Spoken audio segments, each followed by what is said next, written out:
Welcome to Inside Texoma on this Sunday morning as we get you ready for the Hotter Than Hell 100. Hard to believe that it's coming up so quickly. I'm joined by Roby Christie, who is the chairman of the Triple H. Can you believe it's coming up so fast? Oh, yes.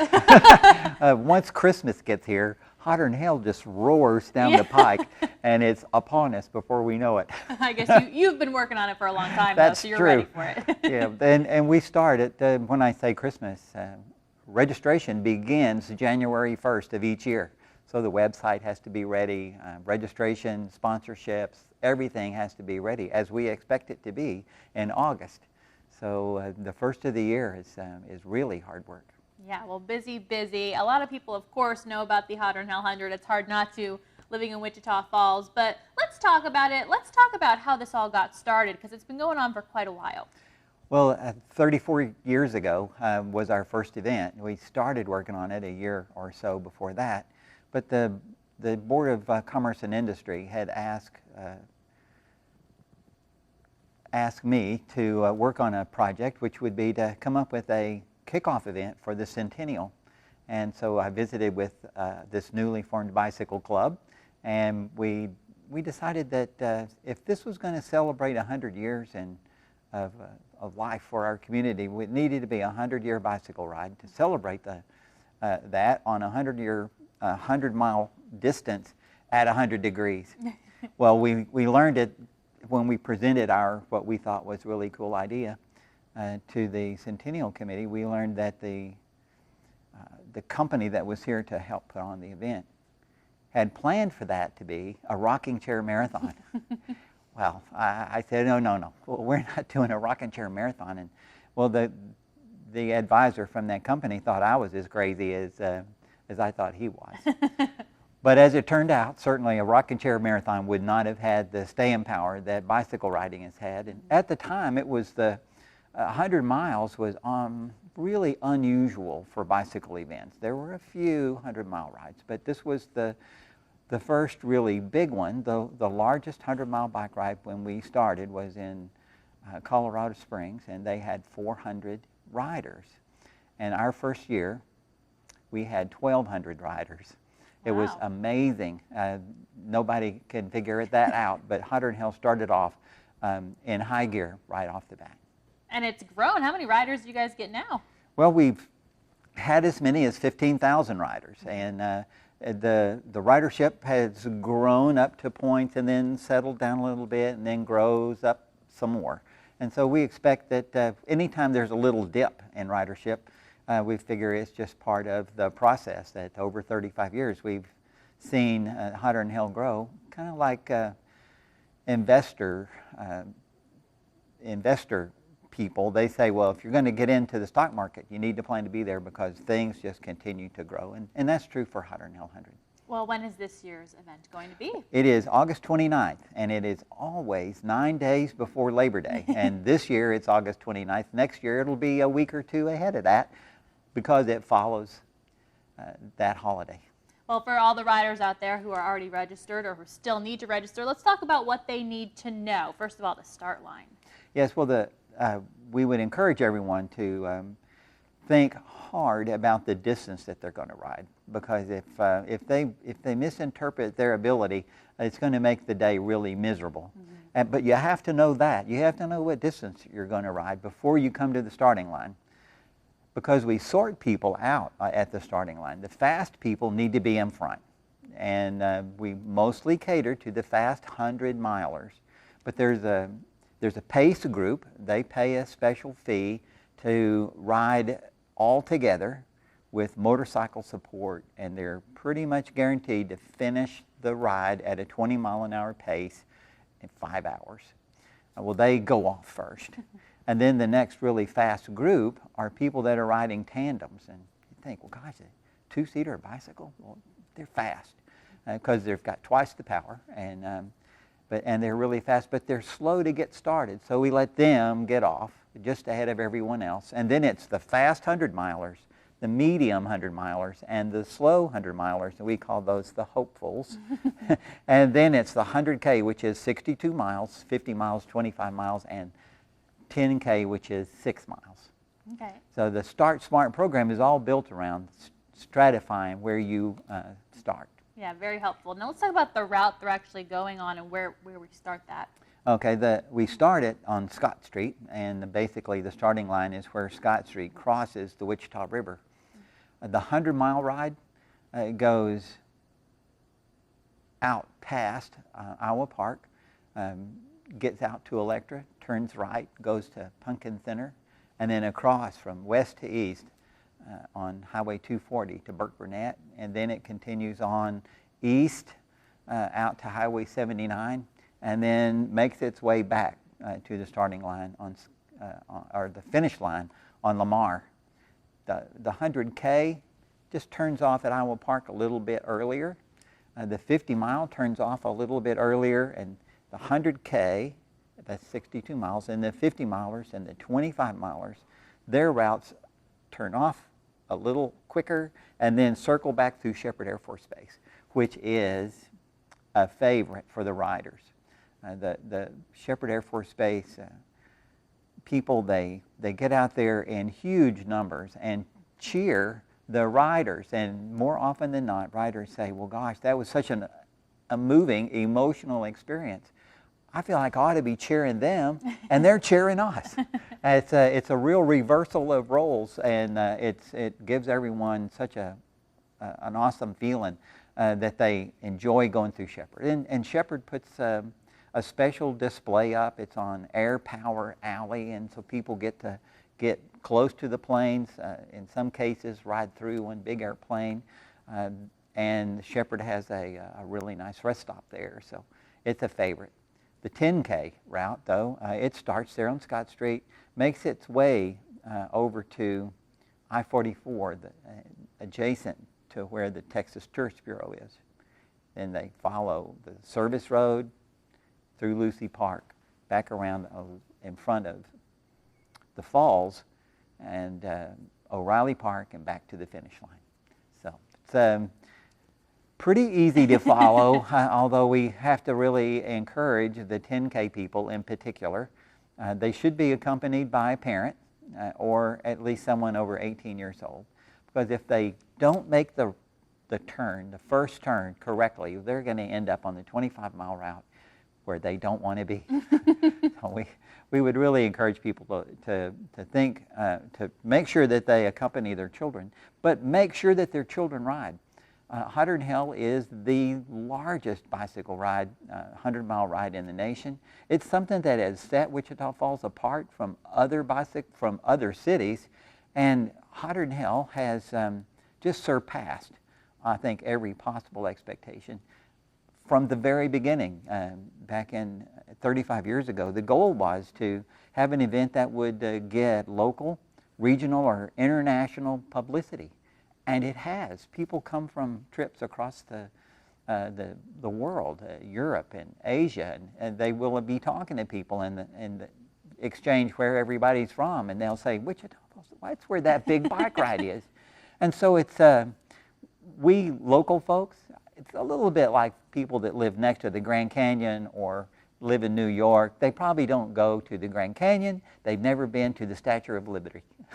So we want people to think here in Wichita Falls that this is something they need to participate in so that they have some ownership of this ride. And we have a lot of riders here, but we do have 4,000 volunteers from Wichita Falls. That's more people than I think vote in a lot of national elections. So it's important that Wichitans do that, and the 10K is an awesome place to start because it's a short distance. Well, it is a very busy schedule of events. We have a whole lot more to talk about the Hotter Than Hell 100 when we return to Inside Texoma.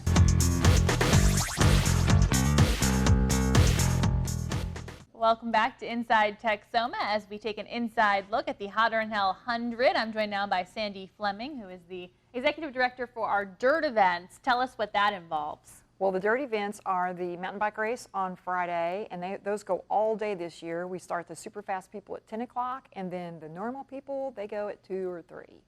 And we have a free little kids race on Friday after all the normal people go. And then on Sunday, we have a 10K and a half marathon trail run. And those are the cornerstone events for the triple threat. The triple threat is the mountain bike event on Friday, 100 miles on the endurance event on Saturday, and then the half marathon trail run on Sunday. And if you do that, then you get an I Survived the Triple Threat big hunk of wood. We have it here to show you. Let's talk about that. It looks pretty cool, right? They're awesome. I used to sand and brand these in my backyard back when we only had 70 or 100 triple threaders, but now we have to have somebody do it because we could have 300 people sign up for the triple threat this year. And the triple threat is so cool. I'm a runner, I like bling. So I get to order the bling when Roby's out of the office. So if you do the mountain bike race, everybody that finishes gets a great big finisher medal, and they have the opportunity to win an age group award. Everyone that does the Hotter Than Hell road event on Saturday, they get the really cool Hotter Than Hell finisher award. And then you come back and you run the half marathon, you get the big, huge half marathon finisher award. You have the opportunity to win an age group award, and then you get an I Survived the Triple Threat big hunk of wood. It's awesome. And you do have the medals here that you're talking about, the finisher medals, and then some smaller ones here as well. Yep, those are the age group awards, the smaller ones. Okay. And let's talk about the shirt we have here as well. How do I get a wonderful one of these? Well, that is sold through the Hotter Than Hell online store or on Hotter Than Hell weekend. We have a store there in the Consumer Show. But if you go to our website at hh100.org, then you can find the button to the Hotter Than Hell store, and I personally will mail you one of those. Oh, okay, there you go. So you can get one of these very, very well for yourself. And I know you mentioned the new event for the little kids. Tell us a little bit about how that got started. Oh, that's so cute. One of our best volunteers had, his daughter was young at that point, Jimmy, and he wanted the little kids to be able to have the same experience of riding a mountain bike. So Jimmy and his family set up a little short course for little tiny ones, from 2 years old kids on Strider bikes all the way up to 12. And they ride about a mile and a half. There's lots of people cheering. And then they get the same huge finisher medal that the grown-ups get for finishing the mountain bike. So we're kind of getting them interested in being outdoors and being fit, and hoping when they become old enough, they'll be there to do our mountain bike event. Awesome. Now, what do the trails kind of involve? Are there obstacles in certain places? Yes, we have been called the bridge trail because we have so many bridges, so many elevated structures. In one place, we have it looks like a dock through the woods. It's at least as long as a football field, and it's called Highway to Heaven. Don't fall off. Some parts are 9 feet high. They do have railings on them, but it's so awesome to run there in the early morning, and there's deer and all sorts of little critters out there. We have quite a few bridges. One kind of catapults you. You go on, it's higher in the entrance than the exit, and if you have enough speed on your mountain bike, you can go off the end and catch air. Lots of fun. Yeah. Well, I know you love all of these events. You participate yeah. in them, right? Most of them. Yeah, well, we work Hotter Than Hell weekend. We have a saying for the steering committee. We don't ride the Hotter Than Hell. Okay. We run the Hotter Than Hell. That makes sense. Well, is there anything else we need to know? Pretty much anyone can register. Pretty simple process. That's right. Now, we don't allow mountain bike registration the weekend of because mountain biking is a rule-dense sport. So we have to have all those names and check them all out and make sure they have everything that they need. But the trail runs, there's a 10K along with the half marathon, and of course you don't have to do the triple threat to do those events, and you can do late registration or walk up Sunday morning to do the 10K or the half marathon. All right, well, Sandy, thank you very much, and thanks for bringing all the visuals. I think a lot of people are going to want to win I like the triple threat tree stump. That might be my favorite, but I think everyone's going to want to win a lot of the medals. So are you too. going to enter the triple threat? I guess I have to. I kind of want to stump a wood. Yeah, all right. Well, thanks, Sandy. Well, we have a whole lot more out there for you guys, especially for those of you who are training, or maybe if you just want to host some of the riders. We'll be back with more on Inside Texoma.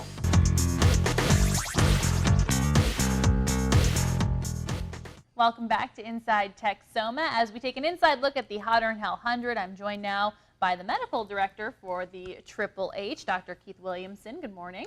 Good morning. Well, I know riders have already been busy training probably for a while now. At least they probably should have, right? I hope they've been training for a while because that training is fundamental. Well, what should they be doing right now at this stage in the game? Well, at this stage, they should be riding probably at least 50, 60 miles and one long ride a week, and then riding for an hour to an hour and a half at least every day in the week. They want to ramp up that distance slowly and steadily starting in, probably April, May. And then what about as this month continues and it gets closer, what should they be doing? How far should they be riding? They should be able to accomplish at least 80 miles. If they want to do the 100-mile mark, they should accomplish 80% of that length before they ride in the Hotter Than Hell. And they also need to spend time in the heat. Mm-hmm. Now, what about if you're doing some of the lesser miles? Still probably need to ride quite a bit to get yourself in shape. Right, that 80% rule is a good idea, and the heat acclimation is critical for all of the areas, because it's going to be hot right from the beginning this year. Mm-hmm. So how do you kind of go forward in doing that heat acclimation? I mean, I know it's been hot. Do you just go out in the heat right away? Is there a process there? It's very hard in that we're accustomed to these air-conditioned environments, and they feel really good on these hot days. But you have to get out in the heat some, gradually, bit by bit. If you start off too quickly, you'll bite off more than you can chew, and you'll make yourself sick. But over a 2-week period, if you start out once a day for a couple of hours for the first 5 days, and then gradually increase your time in the sun and in the heat of the day exercising, you'll become fairly well heat acclimated. Okay, now I know nutrition is going to play a very important part in this leading up. So what should they be eating right now? Well, I'm here to bring good news and bad news, I guess, in that regard. And the bad news is there's no magic food that will suddenly turn you into a Froome or another Tour de France champion. There's no special combination that will get you more ready than others. You have to eat a balanced diet, and you have to eat in training as you do on the day of the ride. Mm-hmm. You don't want to change things up suddenly. The one bit of good news I can say is you hear a lot these days in some of the lay literature that you should avoid sugar. Sugar is poisonous, and the new FDA guidelines come out limiting sugar. If you're doing regular endurance exercise, you need the sugar to replace the glycogen in your muscles and liver that you use up during that endurance exercise. So that's a good thing. Balanced diet. I like a website by Iowa State. It's called Eat to Compete, and it's got good, sound advice with regards to nutrition for athletes. Okay, now I imagine hydration also a key part of that nutrition component. That is a fascinating part of the component because a lot of people overdo it. Okay. Isn't that interesting? That's interesting. I did not know that. You would think with the heat and the exercise that everybody's going to be dehydrated, but the sickest people we see year after year gain weight during the ride because they have consumed more water than they have sweated out. And this is more of a hazard to your health than being a little bit dehydrated. Some interesting studies have been done that show that the winner's circle in the big tours is filled with competitors who are 2 to 4% dehydrated. So yeah, it's okay to be a little dehydrated out there. But you do need to watch your water supply, and if you're training every day, make sure you replenish every time before you start a new training session. Most riders will replenish about 75–80% of their fluid losses while they're riding, and then the rest of that deficit they'll make up with during meals. Okay, now I'm guessing that's kind of like a myth that you hear a lot. I know there's a lot of myths you probably hear when people come to you to ask you about training, right? I hear some pretty respected authorities repeat some errors and myths, yeah. All right, clear the air. There's a few things I need to get off my chest. Let us know. Go for it. The main concern is if you're a beginning rider and you haven't trained enough to know instinctively how to hydrate, it's probably not a good thing to drink on a schedule. People who drink a bottle between each rest stop or 3 bottles or whatever their schedule says tend to overhydrate and make themselves sick. Especially bad is the idea that you're going to drink as much as you can possibly tolerate. I'll be seeing you in the finish line medical tent if you do that. Another thing is that when you're monitoring your hydration level day in and day out, that the color of the urine is frequently cited as a good key. And it helps, but it is not in isolation a good reflection of your body water because of the body's chemistry. When you've got just enough water and no more, the urine will be very dark even though you're perfectly well hydrated. So thirst is a good cue. Always defer to physiologic cues when it comes to hydration. If you're depleted of water, you will be thirsty. It gets a little confused while you're riding. Another thing I hear frequently, and this is a big seller, makes a lot of money for some people, is electrolyte supplements. There's no evidence that they help at all during competition. And in fact, if you eat a healthy, balanced diet, you don't need any supplement at all. You can salt your food extra in the summer. More good news. Doctors are always saying cut your salt intake. Sodium should be 2.4 milligrams a day or less, 2.4 grams a day or less. But if you're regularly sweating it off in the hot summer in Texas, you can have more salt. So a little extra salt's another good thing. Another myth I hear frequently is this idea that heat exhaustion is a step that progresses to heat stroke if untreated, and that is not true. Heat exhaustion is actually protective.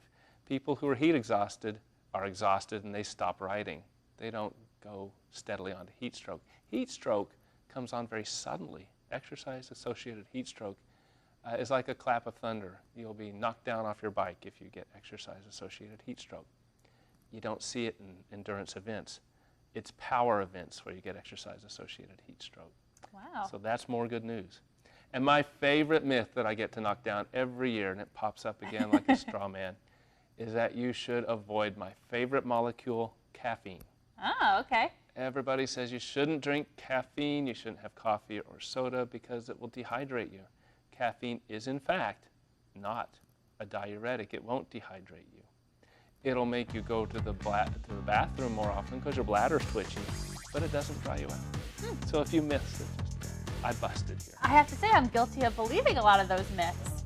Thanks for busting them for us. You're welcome. You're welcome. Thanks for giving us some tips to help all the riders out there. Hopefully that's helpful to you as you head into this last month of training. Thank you, Dr. Millington. You're very welcome. It's a pleasure. We'll be right back with Henry Florsham, the CEO of our Chamber of Commerce, to talk about how this all impacts Wichita Falls and how you can host some riders in your own home.